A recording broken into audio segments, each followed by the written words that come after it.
Naguguluhan ka na ba sa mga nangyayari sa buhay mo?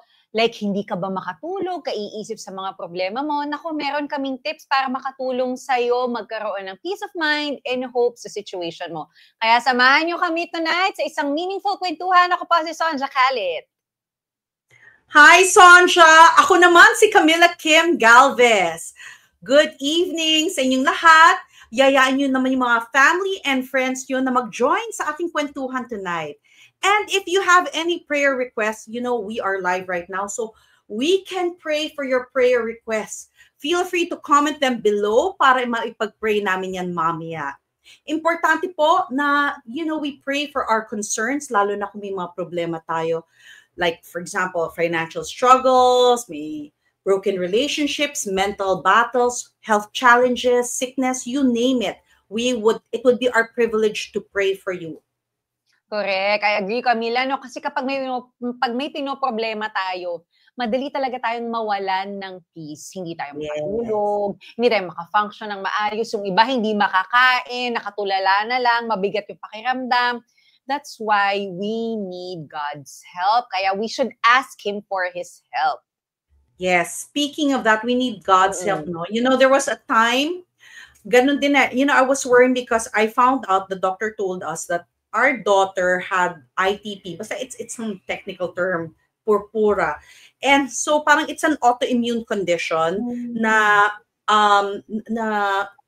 namamatay yung mga platelets. So yung normal platelets should be 100, sa kanya drop to 4. Ang danger doon, sabi ng doctor, kahit simpleng madapa lang siya, she could have internal bleeding inside. Pati yung brain niya pwedeng mag-bleed. So parang alam mo yun, kami na husband ko, we were crying out to the Lord. I was even thinking, Lord, maybe this is the last night I'll hold my child, Pero what really gave me peace that time is, I said, Lord, you gave us our baby, and you can take away our baby anytime. And, I just put my trust fully in you because you know everything, you know what's best for us. I don't want to worry, I'll just trust you. Ganon na lang kasi there's nothing else I could do, diba? But and then how did you overcome it, Camila? Kasi parang the thought na baka mawala sa yung anak mo, what really made you overcome? Oh, praise God, she's here, right? Praise God, she's alive and well. Yeah, yun lang na that through the years I've had cultivated that close relationship with the Lord. Okay. So many times, He has rescued us. He has answered our prayer. He has showed us how much He loves us. Na kahit anong mangyari, I knew anything that would happen, I know that would be best. So whether He takes my daughter away or He heals my daughter, I know He loves me so much that He'll give me the best. So maybe I cannot see the reason, I cannot see the end result, but I know I can trust Him. That's the one that gave me. Did you go something similar? Yeah, so praise God, no, in your surrender, you encounter the peace of God. Yung nangyari naman kasi sa amin, Camila, teka lang, ano ba, bumaba yung upuan ko, I can't see you, ayan, sorry for that. So, yeah, so I became a mom instantly, right? Yes. Mini Fidel, we became parents. We didn't have any preparation. We just woke up one day, we got a phone call and said, you can bring home this baby. And either we were going to say yes or no, and we didn't have the heart to say no. So we just faced everything. But because of that sudden transition, sudden change in my life, I really was very anxious. I found myself very anxious. I literally, nakatulala ako minsan, hindi ako makakain, nakatulala lang ako na while I knew God's peace or God's grace was gonna be upon me, that His strength was gonna be upon me, I just felt so anxious na, baka after matulog ng baby, baka mamaya may mangyari, paano na yung buhay namin, how can I cope, so I really lost a lot of weight. I remember Sir Peter, during taping would tell me, Sonja, you need to eat. Parang nagsabi na kumain. Because I really lost a lot of weight. But, praise God, because sometimes when we cannot fight spiritually on our own, He sends us people to pray for us, and my husband was there. He also made sure that yes, he prayed for me, but he also made sure that we were in it together, that he was my partner in parenting. And also, you know, as I meditated on the Word of God, talagang sabi sa Word ni God in Isaiah, you will keep him in perfect peace whose mind is stayed on you. So if I focus or if I fix my mind on him, then God says, I will give you peace. And at the same time, alam mo, Camille, bakit hindi ako makakain? Hindi ako makluto din. Kasi by the time na magluluto na ako, kailangan na ulit alagaan yung baby, tapos na siya mag-nap, ganyan. So, I remember I had a neighbor and who's also a Christian. She found out that we adopted a baby. She said that, you know, the Lord just moved me to give you food. So, nagsabit siya. I don't wanna be intrusive, pero magsasabit lang ako ng food sa gate ninyo. And then, alam mo, Camila, yung una niyang binigay sa akin na pagkain, very simple food. Pritong isda, ginisang gulay, at kanin. Umiiyak talaga ako. Sabi ko, Lord, mahal mo talaga ako kasi pinapakain mo ko ngayon. As in, with tears, habang umungay ako ng kanin at isda. So, it was just God.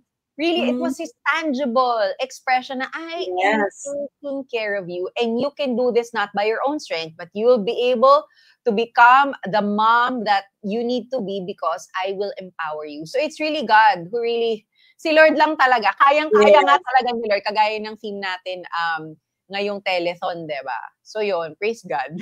Praise God for his assurance. And, you know, praise God na, you know, God gives us a community of, you know, of believers who support us, who pray for us, diba? Parang, talagang parang tamang-tama yung sinagot ni Lord. He sent that neighbor to you. Oh my gosh, talagang sobra akong na-bless naman sa ginawa ng neighbor mo. Sana lahat ng neighbors ganun, no? Amen. So sweet, yeah. Well, you know, totoo naman, napakarami naman talaga mga bagay sa mundo na nagnanakaw ng peace natin, no? I mean, you know, yes, things that happen that we do not anticipate, problems, no? Sometimes personal problems, at yung iba naman, global problems, like, you know, during the pandemic, may mga viruses, or like the economy. Pero, you know, buti na lang, no, Sonja, God can give us peace even in the middle of a storm. Really.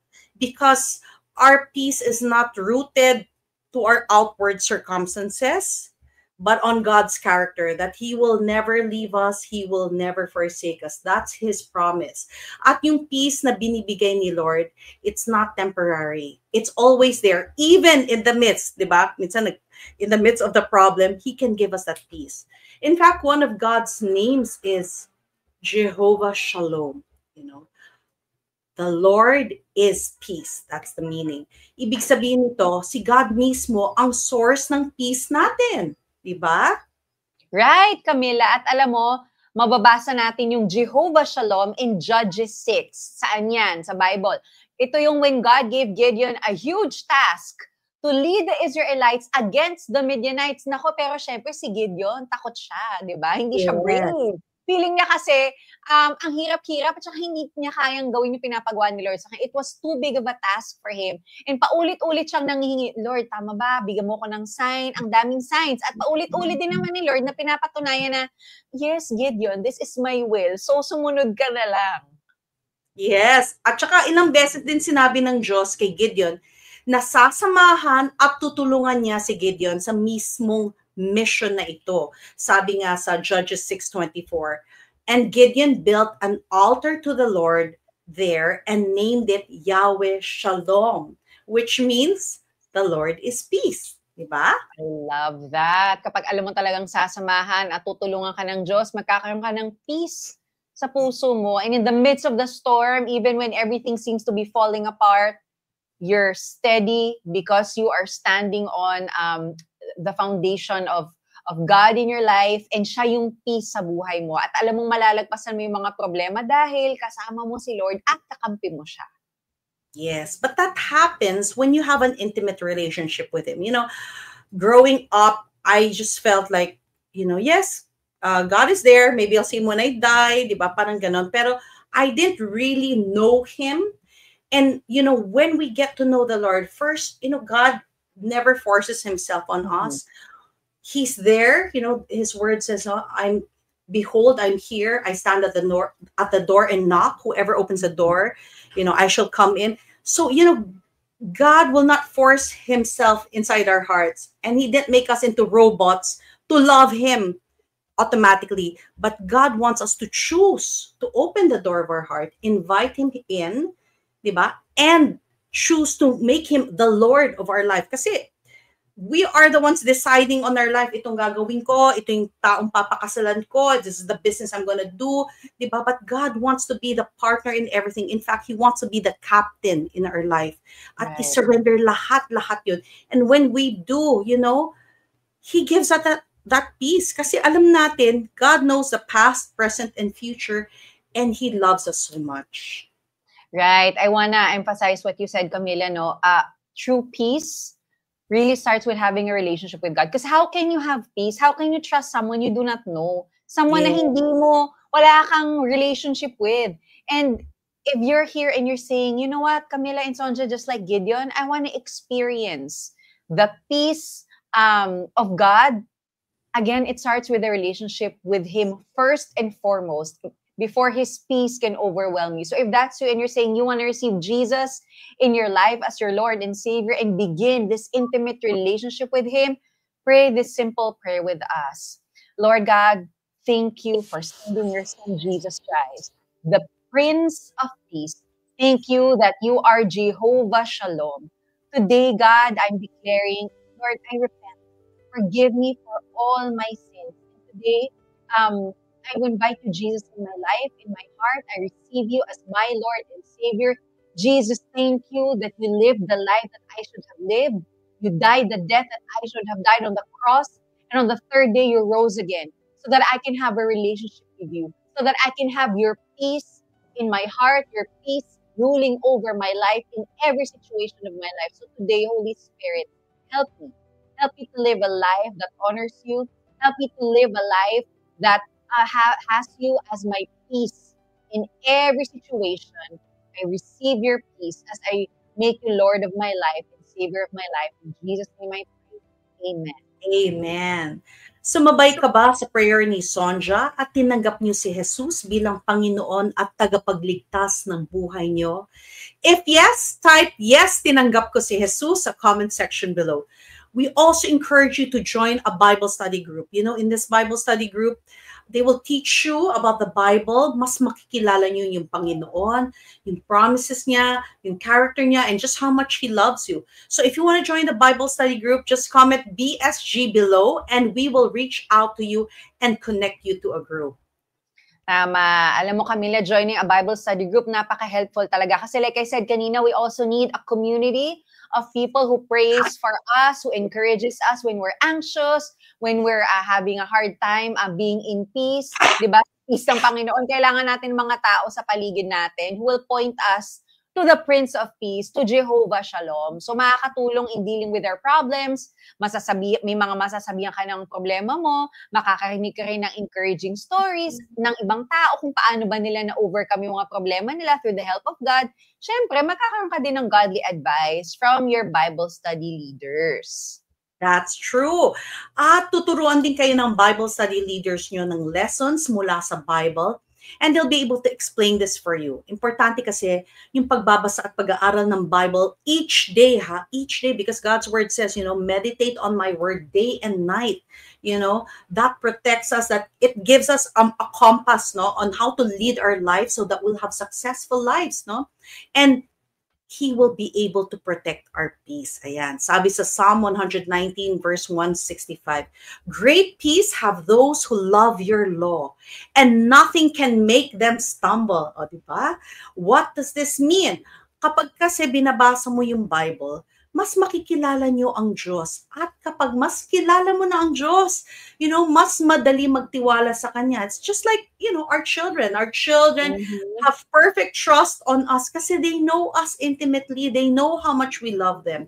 You know, kapag marami ka ring alam na verses mula sa Bible, na-encourage ka rin. You know, even, you know, with my kids, I tell them, you memorize the verses kasi in times na kailangan mo yung verse na yon, takot ka, or you say in your mind, okay, in your mind, greater is He who's in me than he who's in the world. O, tapos mawala yung takot mo, di ba? Kaya kahit na may mga problemang dumarating, may peace ka pa rin kasi alam mo, kasama mo ang Diyos. Yes, and Camila, like I said earlier, sa mga Bible study group, sila kaagad yung magiging prayer partners natin, di ba? Kasi Yes. napaka-importante ng prayer. Sabi nga sa Philippians 4, verses 6 to 7, do not be anxious about anything, but in every situation, by prayer and petition, with thanksgiving, present your requests to God, and the peace of God that transcends all understanding will guard your hearts and your minds in Christ Jesus. Kapag nagpe-pray tayo with thanksgiving, when we present our request to God, when we pour out everything unto the Lord, and we thank God every time we pray, pinapakita natin sa Panginoon na nagtitiwala tayo sa Kanya. At para na rin natin sinasabing, Lord, alam ko marami akong problema. Hindi ko dine-deny ang mga problema, pero alam ko totoo ka at tutulungan mo ako. At kaya mo to, Lord. Kakayanin mo para sa akin. So instead of worrying, when we pray, it's realigning our hearts with God and putting our focus on Him, making our minds stayed on Him. Sabi nga sa Bible, di ba? And then, His peace, His perfect peace will be upon us. Yes, totoo yan, no? Sabi kasi talaga, no, with thanksgiving. Why, you know, when we pray, no, in every situation with prayer and petition, with thanksgiving. Why? We thank God in advance of how He's going to answer our prayer. Wala pa, for example, you're praying, Lord, please give me a promotion sa job. Imbis na mag-worry ka, promote ba ako? Ito malapit na, mapapromote. Instead of worrying, just thank God in advance. Lord, I know. You know my heart's desire. You know what's best for me. I thank you in advance, Lord. Alam ko you're gonna bless me. Ganon. That's how it means to, you know, pray with thanksgiving. And, you know, and may promise si Lord, di ba? Sabi niya, and the peace of God, which transcends all understanding. Hindi mo maintindihan. Bakit I have this great peace? It will guard your hearts and your minds in Christ Jesus. Yeah. Right. It's important that God guards our heart and mind. Ayan, you know, kaya naman, speaking of prayers, now it will be our privilege to pray for you, for those who have tuned in tonight. Ayan. Ito na sila, ang prayer request. Yeah, finally. Okay, sabi ni Nedi Grospe, please pray po sa anak ko ngayon, lumalaban sa sakit niya. Dito kami sa hospital, thank you. Okay. Lord, we lift up to you, Medi Grospe, at ang kanyang anak. Lord, we know you are protecting her. We know, Lord, you love Medi and her child so much. So in the name of Jesus, we speak healing sa anak ni Medi Grospe in the name of Jesus right now. Heal her child right now, Lord, and we pray mababayaran rin nila yung mga gastos nila sa hospital, but right this very moment, would you do a miracle and heal her child? Thank you, Lord Jesus. We thank you in advance because we know you've already answered our prayer in your perfect timing and perfect will. Amen. Amen. And Lord, we also pray for Jocelyn. They're praying to be financially stable. Lord, thank you because you will be the one to make their finances in order. You will be the one to teach them and give them wisdom in how to handle their finances so they could be good stewards of what you have entrusted them. Lord, thank you that they need not worry, because every need will be provided and that financial stability will come from you and they will receive it in Jesus' name. Amen. Amen. Okay. Ganon din si Jenilyn, no? Lord, please help me every day with my struggle in my life, especially financially. But, you know, before I pray for you, Jenilyn, no, I'm sure there are a lot of viewers, parang ganon din, no, yung prayer. And we would like to pray for you. But something, you know, God wants us to do is not to get into debt, because he has already given us freedom. He set us free from the sin of slavery when we receive him as our Lord and Savior. And he gives us the supernatural strength, no, to get out of debt and also to stay out of debt. So God's word says, owe no one anything except to love. So if I may suggest or I may advise, when you get your salary, magtabi ka na, tithe 10% to the Lord or more, and then magtabi ka na ng savings, 30%, 20%. Huwag nyo nang galawin yun. Whatever natira, yun lang igagastos mo. Huwag yung isipin mo, ay, gagastos na ako, tapos kung ano matira, yun, saka ako magbibigay sa kingdom building ni Lord o saka ako magsisave. No. Itabi mo na yung initial 30%, 70% spend. Yun lang isa-spend mo or below that. Ayun. So we would like to pray for you. Jenilyn. Lord, we pray, Lord, that you will help Jenilyn. You will help also all our other viewers who are struggling financially in the name of Jesus. First, get them out of debt, Lord God, because you want to set them free. So in the name of Jesus, we declare you will be debt free this year in the name of Jesus. And may the Lord protect you from getting back into debt. May He plug the hole that you will not, hindi kayo matetempt o gagastos beyond what you should spend. And that in fact, you will be able to save money. You will even be able to give to God's kingdom building. And that He will bless you so you can be a blessing to other people. In Jesus' name we pray. Amen. Yes, we also pray for Selena, ang apo ni Girlie, na mawala na yung pagluluha at pagmumuta ng right eye niya. Lord, we thank you that you are healing Selena right now. This girl, Lord God, I pray that everything will be in order sa kanyang mata. Lord, we speak your healing to be upon her. Thank you that you are our healer, and healing be upon Selena in Jesus' name. Amen. Amen. Okay, we have a prayer request coming from Shella. Prayer request ko po ay peace of mind, forgiveness to others, and magkaayos na po kaming mag-asawa. Ayan, restoration sa aming marriage. Magkabalikan kami dahil 2 years na po kaming hiwalay. Okay, you know, the fact that you are praying for this, Shella, God is going to do a miracle in your marriage. Believe that. Okay, Lord, we just lift up to you, Shella. Lord, thank you that she desires your will na magkabalikan silang mag-asawa, because that is your will, Lord. You are the designer of marriage, and you want husband and wife to reconcile, to be able to thresh out their differences and resolve conflict your way, Lord God. Father, we pray for true forgiveness in both parties. We pray for true humility. Would you grant humility also kay Shella, Lord, so she can apologize for her part? Bahala na si Lord dun sa asawa niya. But on her part, Lord, allow her to humble herself, ask for forgiveness if she has disrespected her husband in any way, if she had snagged her husband or not submitted to her husband in any way.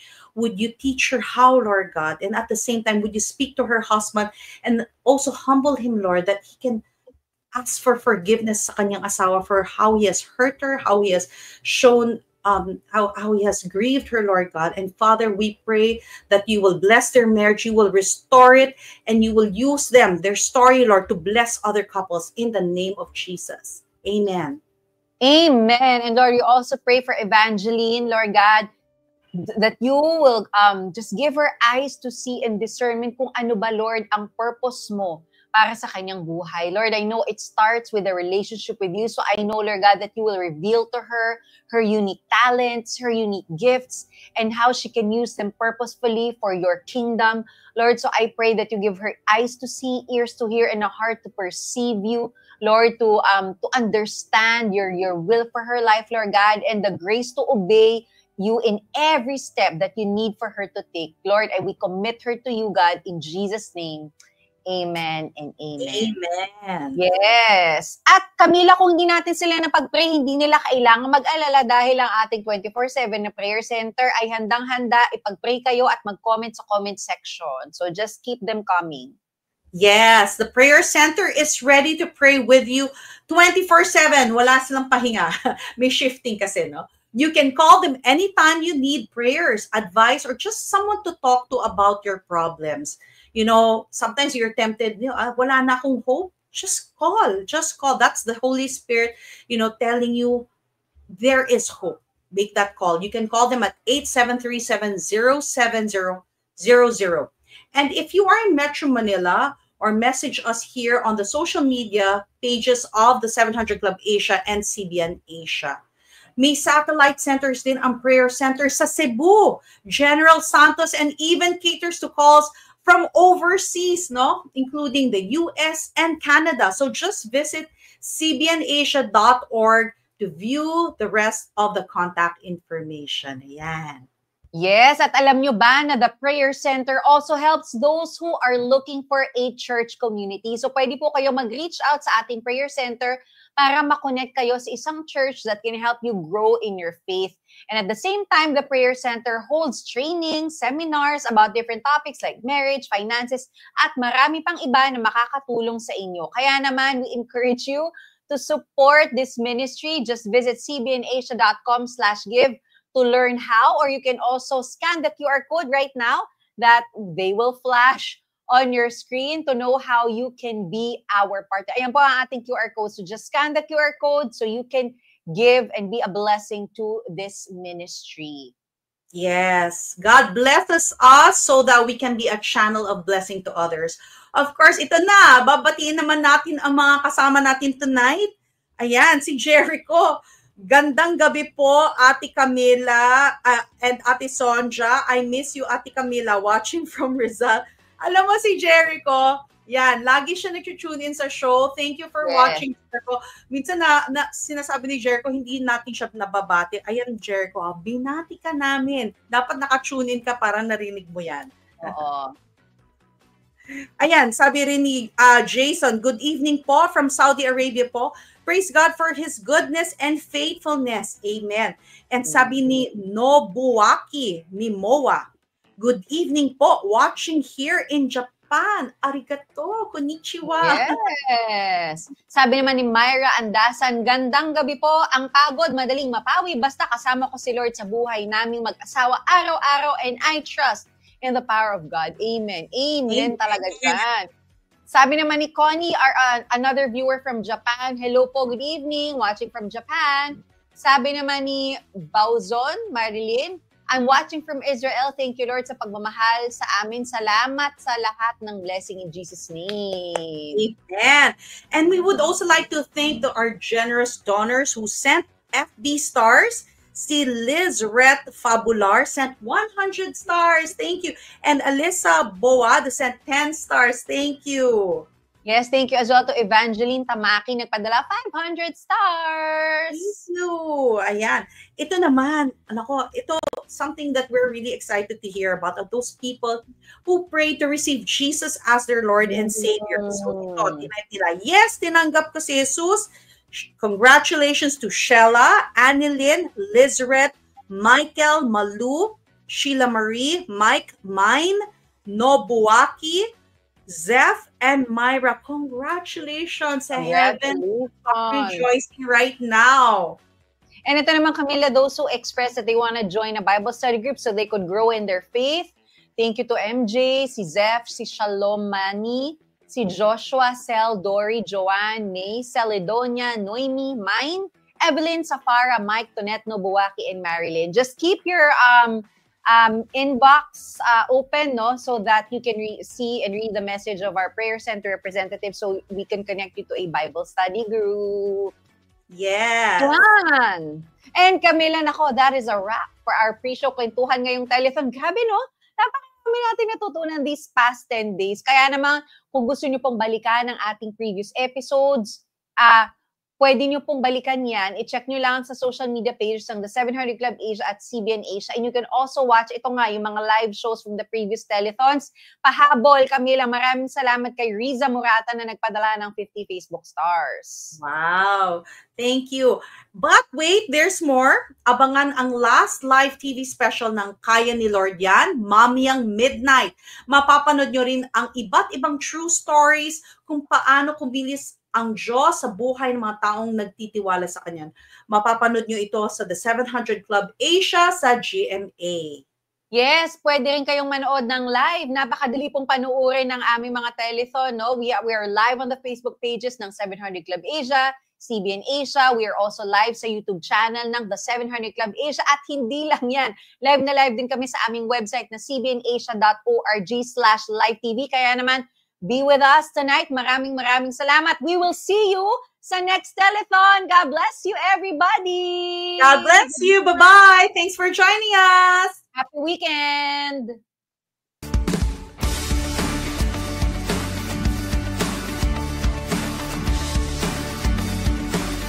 Paano ba yan? Saan ako maghahanap ng trabaho?